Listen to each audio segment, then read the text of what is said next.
Well, I have to start my talk today with an apology because sometimes in this popular brouhaha that surrounds a book that becomes somewhat controversial, people think you represent things you don't. So I've been accused of having all sorts of agendas.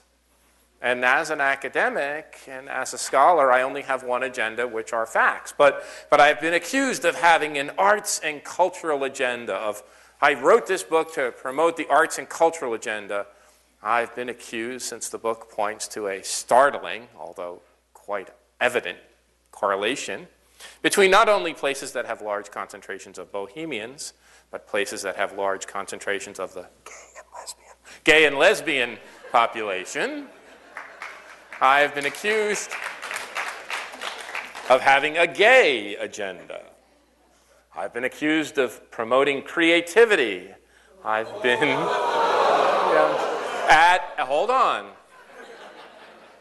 at the expense of good old commonsensical business development. You can't have creativity and business development. And I have been accused of undermining or attempting to undermine the American family and of calling for the end of Judeo-Christian civilization as we know it.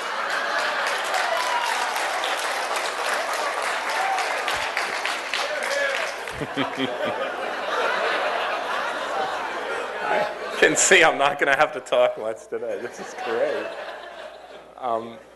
But I have one simple agenda: to understand how economies grow. That's the whole point of my work. It's one simple thing that I've been interested in since I was very young is why do regions, cities, communities, and countries grow?